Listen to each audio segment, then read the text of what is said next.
शुद्धि कहाँ है? आंग उपसर्ग। अच्छा हाँ, तो उत और आंग दो उपसर्ग हैं, उदा कुरुते। तो अगला सूत्र है अधेः प्रसहने। अधेः पंचम एकवचनांतम, प्रसहने सप्तम एकवचनांतम। ऊपर से कृ धातु ये चलेगी अभी 3 सूत्रों तक और जाएगी आगे। तो अधि उपसर्ग पूर्वात प्रसहने अर्थे वर्तमानात् कृ धातु हो आत्मनिपदम भवति।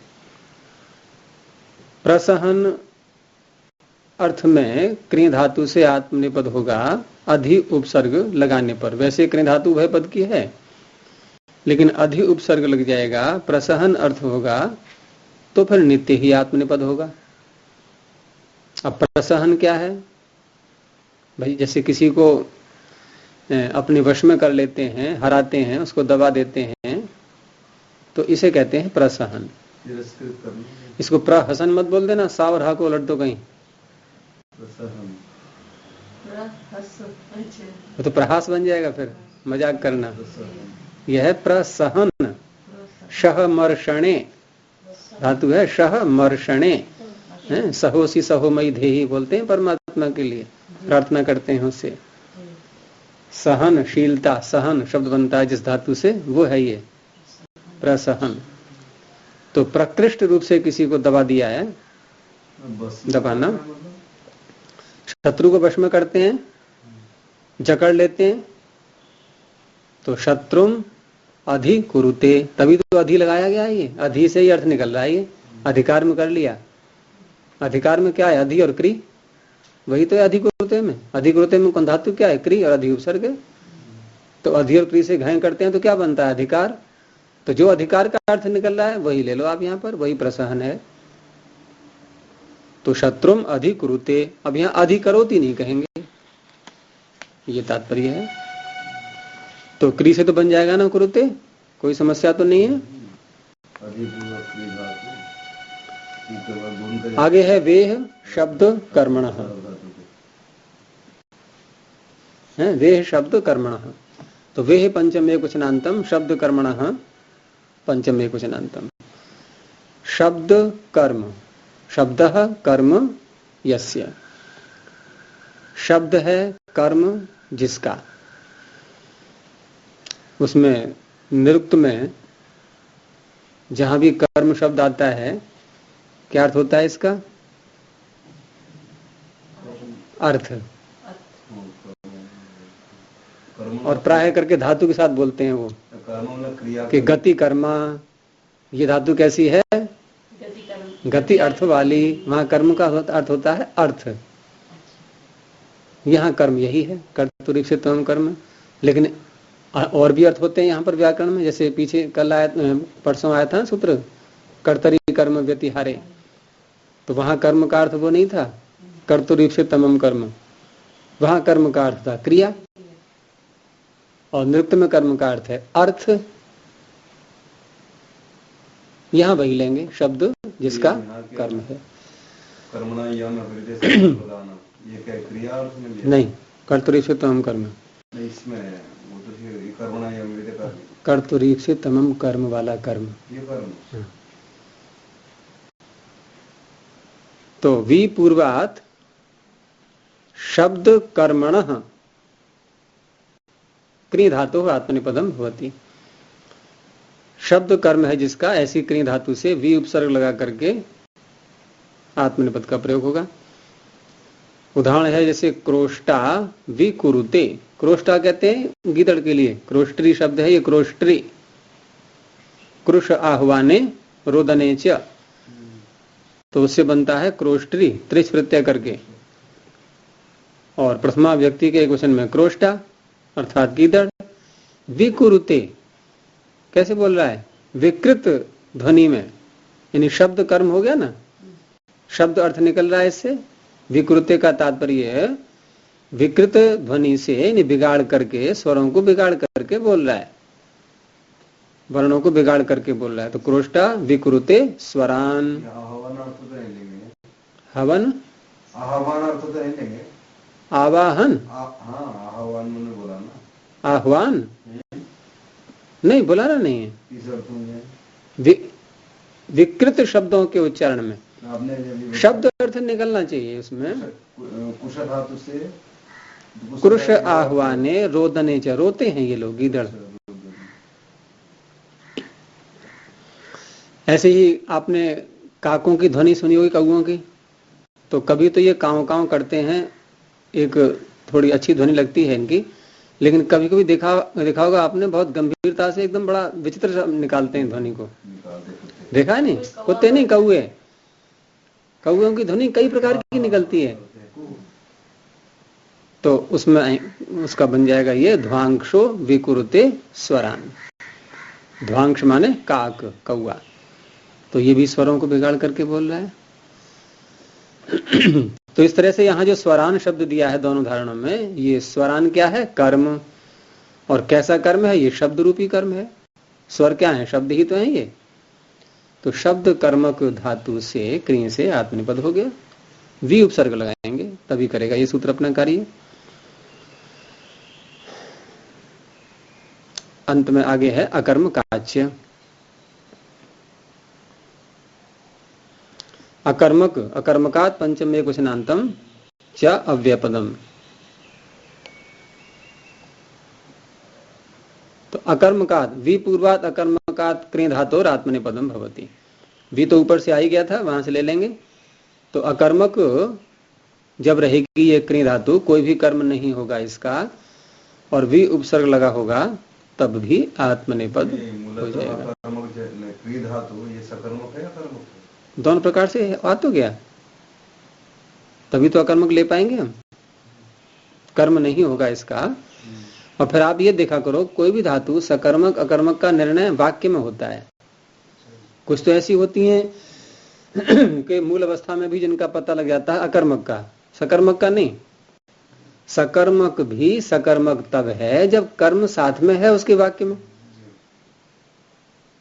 और अकर्मक अकर्मक ही रहेगी। हाँ, अगर हम उसमें कोई उपसर्ग इत्यादि लगा देते हैं तो सकर्मक भी बन जाती है, और सकर्मक भी कोई उपसर्ग आदि लगा करके अकर्मक बन जाती है। जैसे भू धातु सकर्मक है, अकर्मक है? अकर्मक है। अकर्मक है। अनु लगा दो, ये सकर्मक हो गई नहीं? हो गई। अब अनुभवती नहीं क्या मिल रहा है आपको? अनुभूयते में पहुंच गए। अनुभवती में स्पष्ट आपको पता लग जाएगा, जो अनुभव कर रहे हैं वो कर्म हो गया। दुखम अनुभवती, सुखम अनुभवती, तो इस तरह से परिवर्तन हो जाता है उपसर्गों के द्वारा। तो वी उपसर्ग लगा करके यह कर्मक बनेगी जब, तब इससे आत्मनिपद हो जाएगा। जैसे विकुर्वते सैंधवाह। सैंधव किसे कहते हैं? घोड़ों को। नमक भी होता है, लेकिन यहाँ सैंधव घोड़ा अर्थ होगा। तो घोड़े कैसे हैं कि उनको खूब सिखाया गया है, उनको ट्रेन कर दिया गया है। तो ऐसे घोड़े वो खूब अपना विकुर्वते, चौकड़ी भर रहे हैं, दौड़ लगा रहे हैं अच्छी प्रकार से। ऐसे ही पाणिनि के छात्रों को चावल खिला दो, बस फिर क्या है, वो भी धमा चौकड़ी करेंगे अपनी। तो ओदनस्य पूर्णांश छात्रा विकुर्वते, भरपेट चावल खा लिए, अब कूद फान कर रहे हैं व्यर्थ में। तो यहां विकुर्वते, इसका कोई कर्म है वाक्य में? जैसे सैंधवाह विकुर्वते, छात्रा विकुर्वते, कहाँ है कर्म? अकर्मक हो गई, इसलिए आत्मनिपद हो गया। अब कोई किसी पदार्थ को ही विकृत कर रहा है, बिगाड़ रहा है, तो हम कर्म बोलेंगे साथ में जिसको बिगाड़ रहा है, तो कहेंगे विकरोति। विकार, वी और क्री से बनता है विकार। तो किसी वस्तु को बिगाड़ रहा है तो विकरोति, क्योंकि कर्म आ गया साथ में। कर्म नहीं होगा जब वाक्य में, तो ये आत्मनिपद करेगा। प्रकृति विकारो भवति। भगवती क्यों लगाना? हमें विकरोति बोलना है। विकरोति ईश्वर प्रकृतिम प्रकृतिम सम्माननोत्संजनाचार्य करण ज्ञान वृत्ति विगणन व्ययेषु नियः। क्री धातु सी से समाप्त हो चुकी है। अब 2 सूत्रों में नी धातु है। तो सम्माननोत्संजनाचार्य करण व्ययेषु इत्यादि सप्तमी बहुवचनांतम, नियः पंचमी एकवचनांतम। इसमें अलग अलग शब्द हैं, इनका समास कर दिया गया है। सम्माननम च उत्संजनम च आचार्य करणम च ज्ञानम च, भृतिश्च भृति स्त्रीलिंग का है, विगणनम च व्ययश्च व्यय पुल्लिंग का है। इति सम्माननोत्संजनाचार्य करण ज्ञान वृत्ति विगणन व्ययाः तेषु, द्वंद्व समास हो गया। तो सम्मानन उत्संजन आचार्यकरण ज्ञान भृति विगणन इत्येतेषु अर्थेषु वर्तमानात् णीय प्रापणे धातोः आत्मनेपदं भवति। तो सम्मानन किसे कहते हैं? सत्कार पूजा करना। उत्संजन ये ऊपर को उछालना, ये उत्संजन होता है।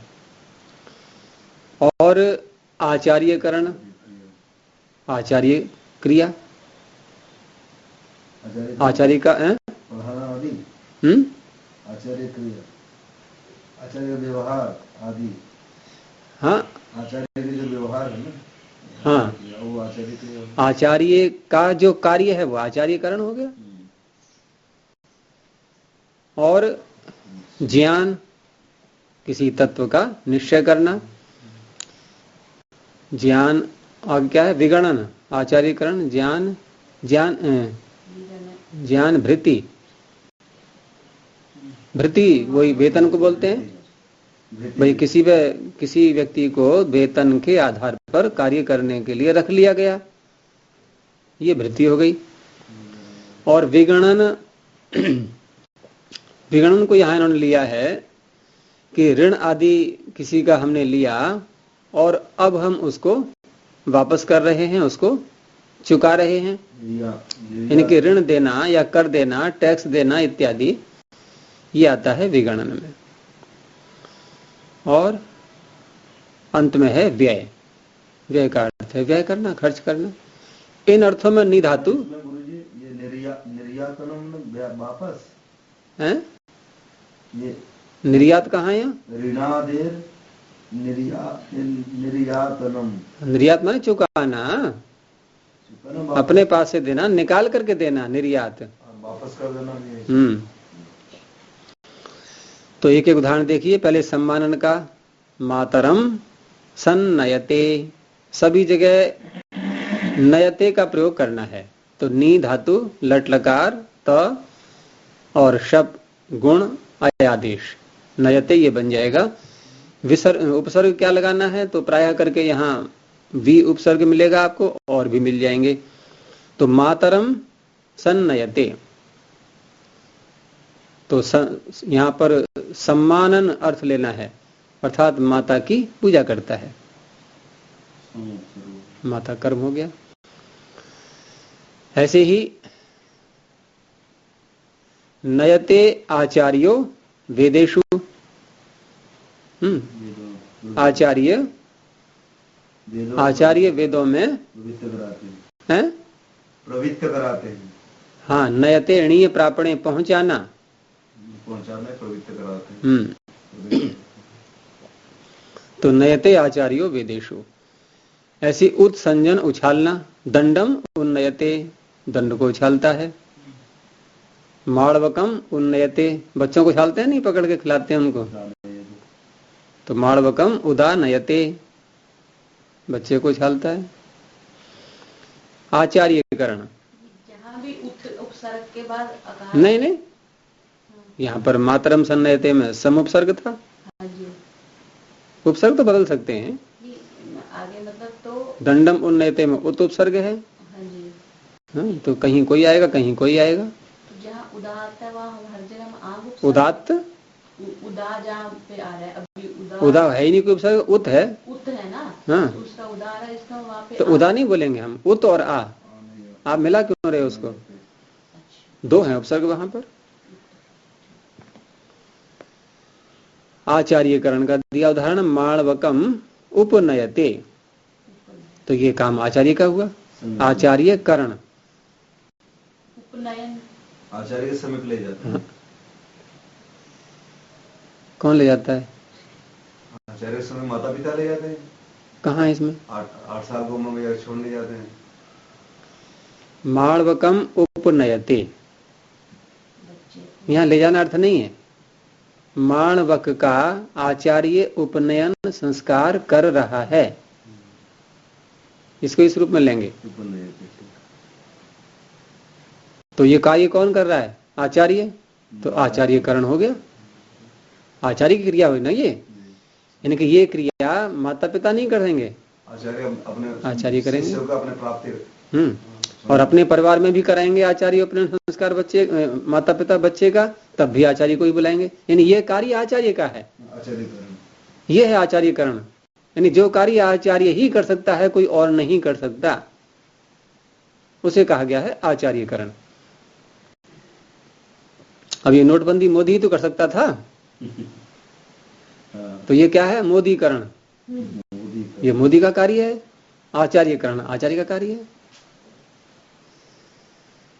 ज्ञान नयते बुद्धि ही वेदेषु, वेदों में क्या? बुद्धि, बुद्धि यहाँ पर करता है, तो नयते बुद्धि है, आपने बुद्धि को बोल दिया, कर्म बना दिया, बुद्धि करता है यहाँ।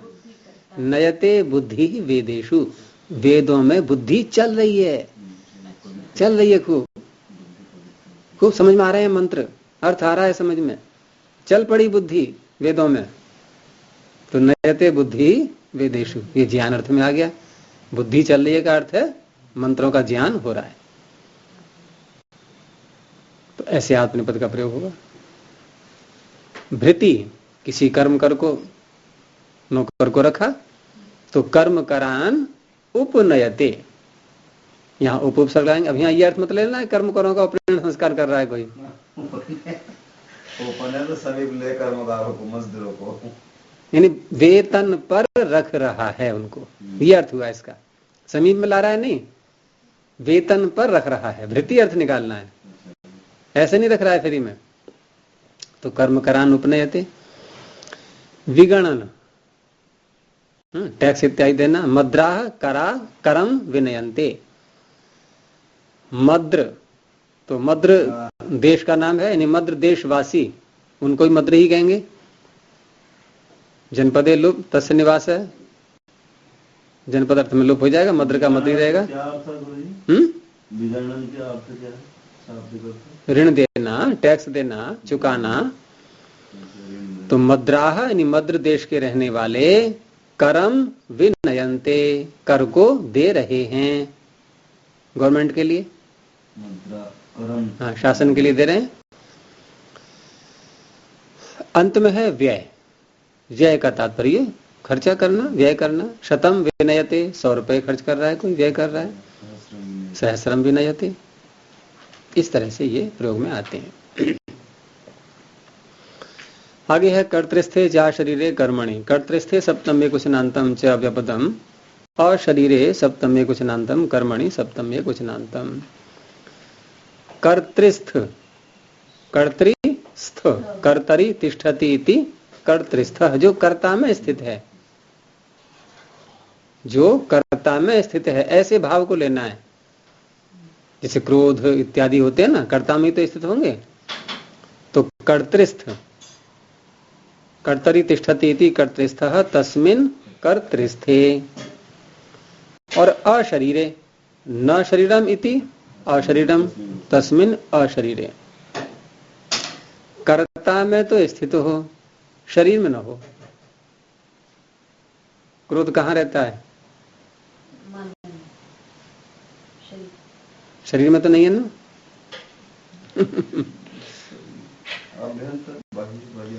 तो कर्तृस्थे अशरीरे कर्मणि, सूत्र में कर्मणि आ रहा है ना, कर्तृस्थे अशरीरे कर्मणि वर्तमानात धातो हो, णीय धातो हो, पीछे से णीय धातु आ रही है, आत्मनेपदम भवति। यानी शरीर भिन्न है फिर भी कर्ता में स्थित है, ऐसा जब कोई कर्म होता है तो उस कर्म के होने पर णीय धातु से आत्मनेपद हो जाएगा। ऐसे नहीं, शरीर भिन्न कर्मणि कर्तृस्थे णीय धातु आत्मनेपदम भवति। आपको जो अर्थ दिया है वो समझ में क्यों नहीं आ रहा है? बदला क्यों आपने? आप उसमें आपत्ति निकालिए पहले कोई। नहीं, थोड़ा सहजीकरण के दृष्टिकोण। तो ये कठिन क्यों लग रहा है आपको? यही सरल है, क्योंकि यहाँ विशेषण विशेष्य भाव देखना है आपको। कर्मणि हो गया विशेषण, विशेष्य कर्म होना चाहिए।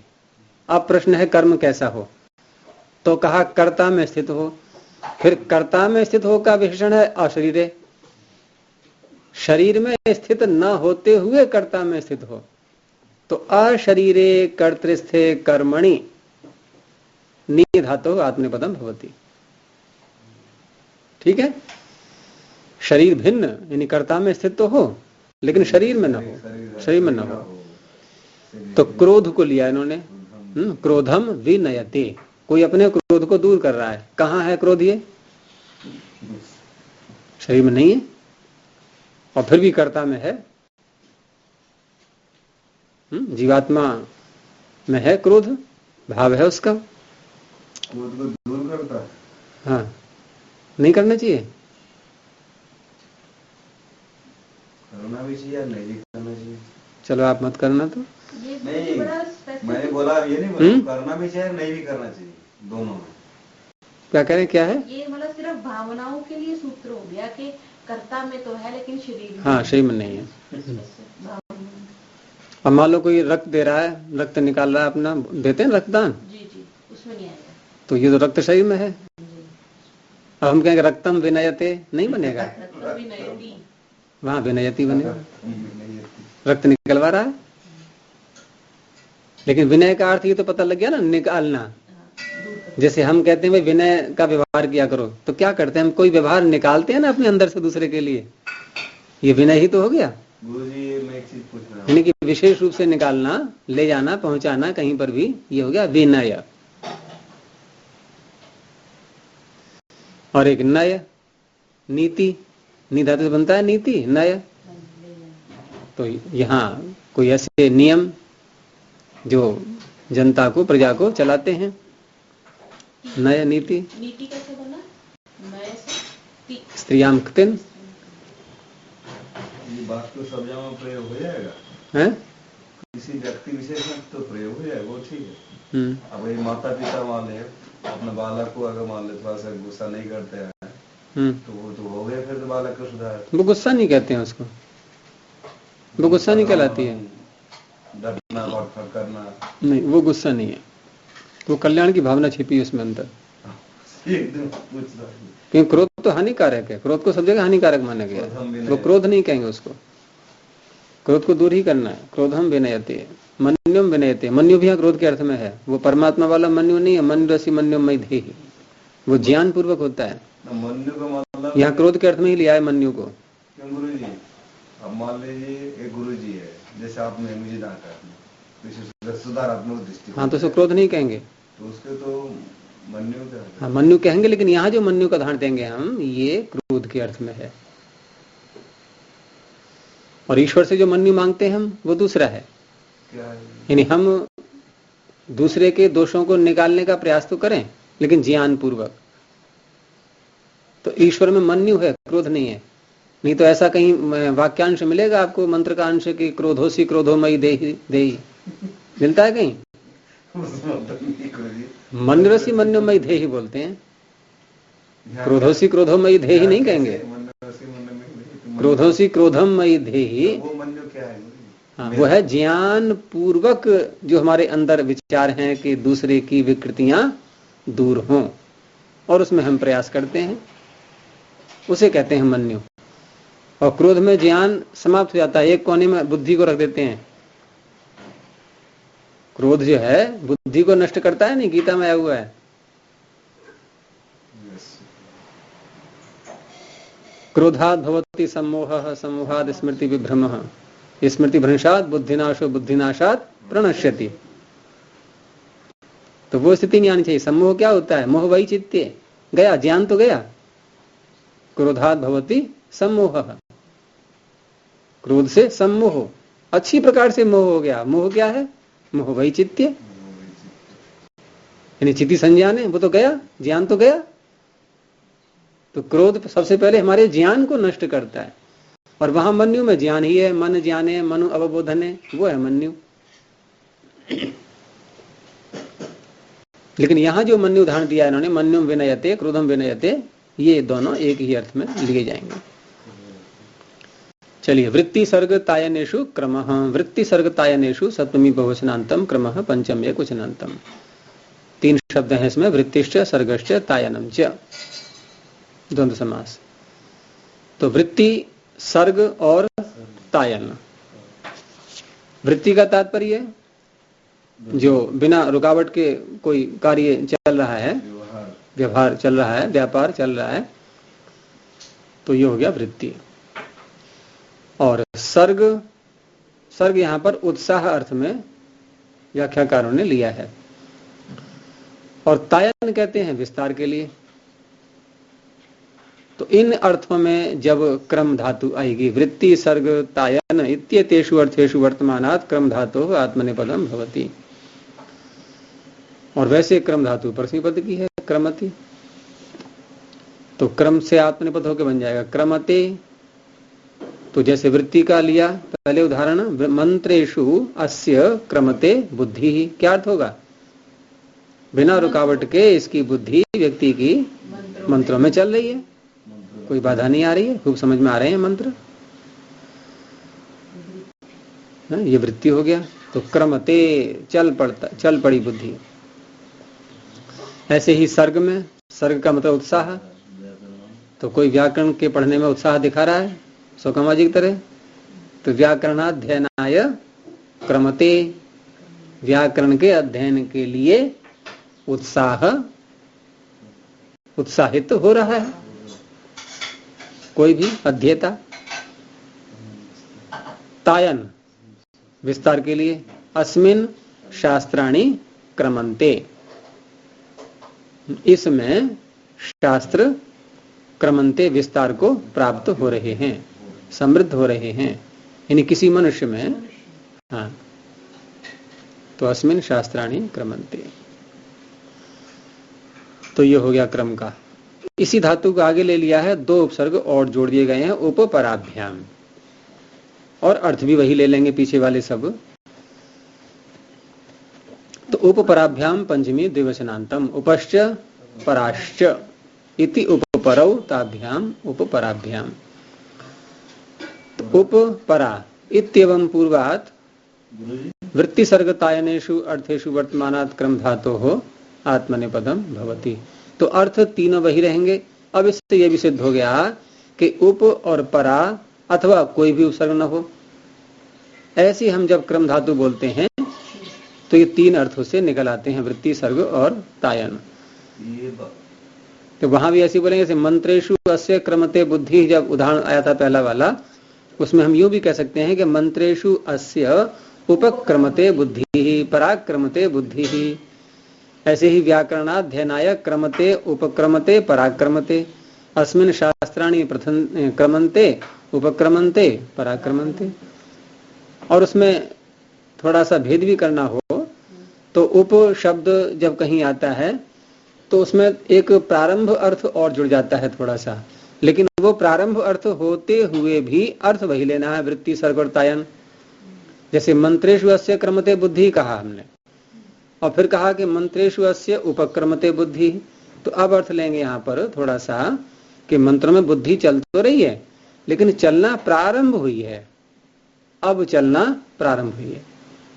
उपक्रम कहते हैं ना, उसमें आता है योग दर्शन में, सोपक्रमम निरुपक्रमम च कर्म तत्संयमाद अपरांत ज्ञानम अरिष्टेभ्यो वा। तो वहां उपक्रम का, सोपक्रम का अर्थ क्या किया है? ऐसे कर्म जो शीघ्र फल देने वाले हैं, यानी एकदम फल देना प्रारंभ कर दिया, और निरुपक्रम जो देर में देंगे। तो उपक्रम का अर्थ प्रारंभ भी होता है। ये समास की है ना इसमें उपश्च पराश्च परा बहुवचन नहीं है, परा उपसर्ग नहीं है, परा बहुवचन है वो नहीं। आप बताइए पहले, परा उपसर्ग आकारांत है कहीं नहीं है तो बहुवचन का है क्या वो? बोलने का से और कुछ आपको कोई आशा नहीं बता रहा हूँ। सुप्रत्यय है और स को विसर्ग हो गया, विसर्ग को सकार हो गया, आप बहुवचन क्यों ले आए? वो पूछने जा रहा और कुछ पूछना। हाँ, उपश्च पराच उपपरे ऐसे क्यों? आपने परा फिर बोल दिया, पराच बोला आपने, यानी सु का लोप कर दिया है। चलो पराश्चर्य ही कर दिया। नहीं, आप अपनी बात तो रही है, हट क्यों गए? अब आपने सु का लोप किया तभी तो आप पराचय बोलोगे। हैं? या सु लाए ही नहीं थे? लोप किससे किया? सूत्र है ना, हाँ, तो यंग्यंत है कि आबंत है या हलंत है? टाप किया था आपने इसमें, टाप डाप चाप क्या किया है परा में? हो गया काम? अरे ये परा आकारांत शब्द है, इसमें टाप डाप चाप कहाँ है? आप लिंग की बात छोड़िए, इसमें टाप डाप चाप तो है ही नहीं। आप कैसे सु का लोप कर दोगे? आपको विसर्ग करना ही पड़ेगा। जैसे आत्मदा बलदाह, कौन सी व्यक्ति है मंत्र में? आत्मदा बलदाह। हाँ, कौन सी व्यक्ति है? बहुवचन है या सु का लोप हो गया है हलंगादिभ्यो से? हाँ हैं? बलम ददाती थी बलदा। हाँ, सु है वहां पर, नहीं है, या लोप हो गया है आत्मदा बलदा मंत्र में? हलंगादिभ्यो से लोप हुआ है सु का? नहीं हुआ, सु है, रेफ हुआ उसको, रेफ को यकार हुआ भोभगो से, यकार का लोप हुआ है। तो आकारांत देखने मात्र से आप ये मत समझो कि ये आबंत हो चुका है। परा आकारांत शब्द ही है। सोमपा, सोम को पीने वाला, क्या ये टाप डाप चाप है इसमें? तो क्या बनाओगे आप प्रथमा के क्वेश्चन में? सोमपाह, सोमपौ, सोमपाह, बहुवचन में भी बनेगा। ऐसी पराह एक क्वेश्चन का ही है, ठीक है। तो औ आएगा तब तो हो ही जाएगा, ऊपर औ वृद्धि हो जाएगी, और औ मिला करके। चलिए, तो उपक्रमते पराक्रमते, परा लगा देंगे तो उसमें थोड़ा और पुरुषार्थ जुड़ गया साथ में। जैसे मंत्रेषु अस्य पराक्रमते बुद्धि, यानी पूर्ण पुरुषार्थ के साथ चल रही है मंत्रों में वृत्ति। तो अर्थ वही रखेंगे, वृत्ति, सर्ग और तायन। तो इस तरह से उपपरा मिला करके यहां हो जाएगा, और कोई भी उपसर्ग पूर्व में न हो तो पीछे सूत्र हो ही चुका है। आंग उद्गमने, आंग पंचम्य क्वेश्चनांतम, उद्गमने सप्तम्य क्वेश्चनांतम। उद्गमने अर्थे वर्तमानात् आंग पूर्वात् क्रम धातु आत्मनेपदम भवति। उद्गमन, उदय होना स्पष्ट है, निकलना, उस अर्थ में आदित्य आक्रमते, आदित्य आक्रमते, सूर्योदय हो रहा है। आक्रमते चंद्रमा, आक्रमन्ते ज्योतिषी, बहुवचन, कौन? ज्योति, ज्योतिषी लोग, तारे, तारे।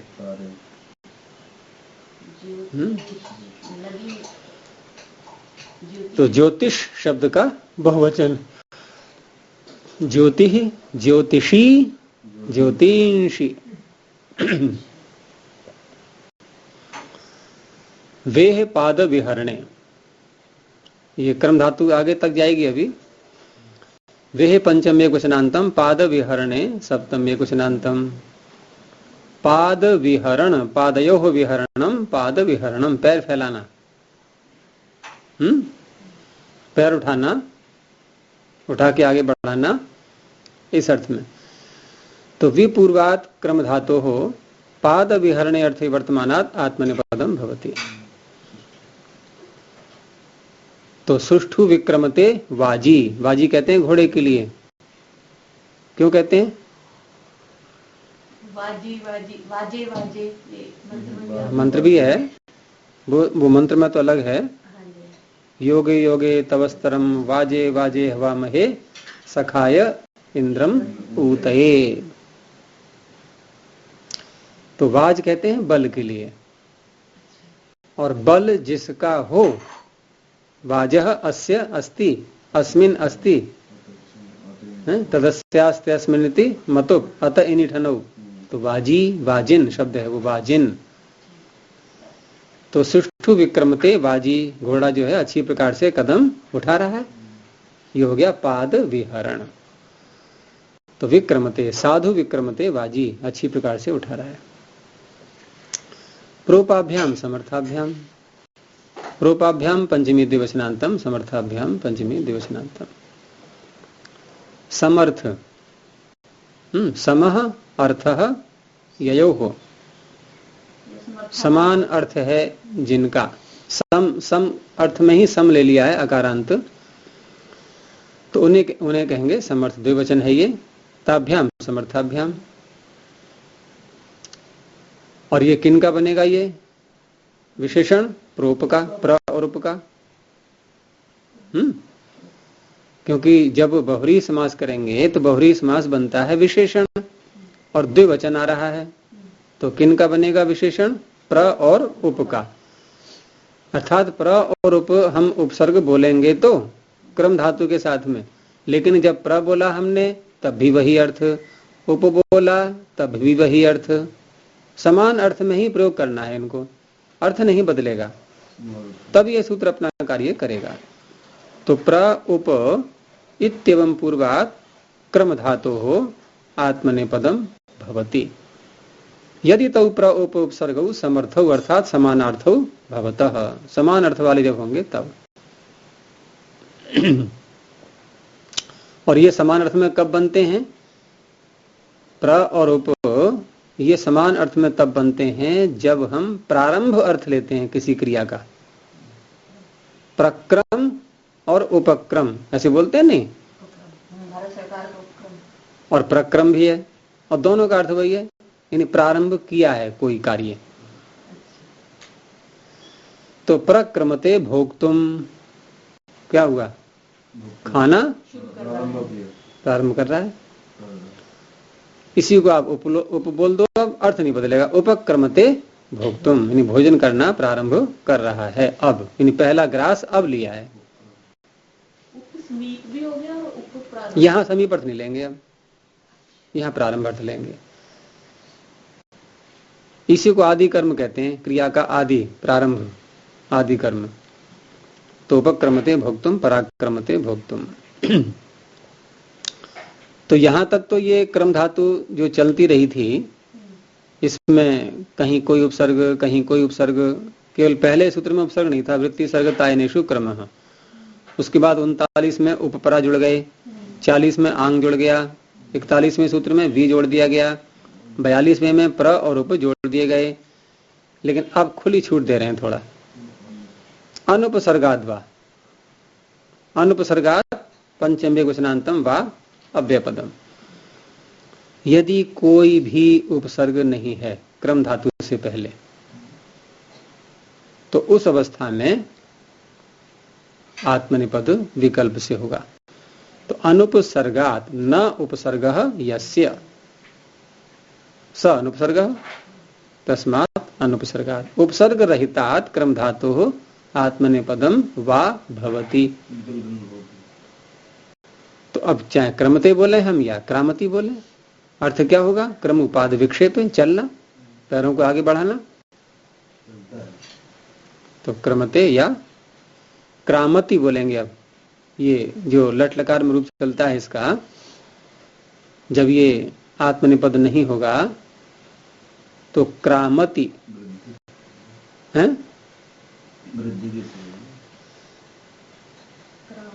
वृद्धि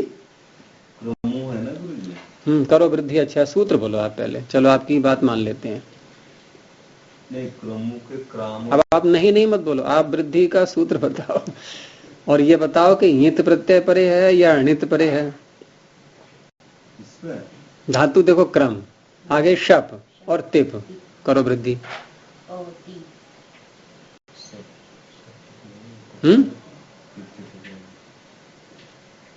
क्या बात है,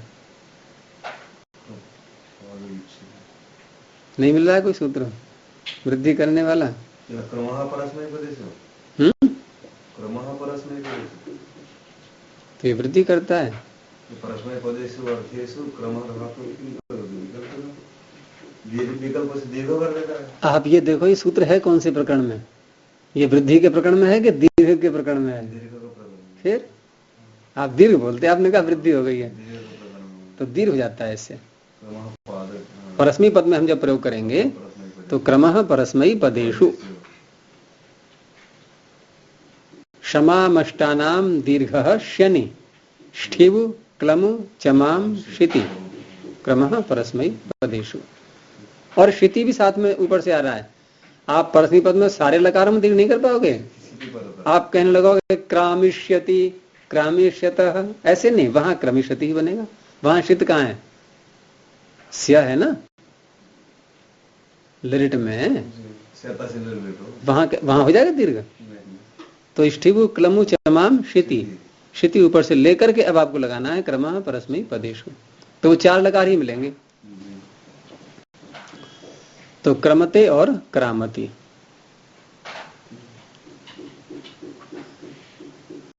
आप इधर बार बार क्यों देख रहे हैं? मैं देखता हूँ कल बार बार पहले भगा के ले जाते हैं, इसलिए 5 मिनट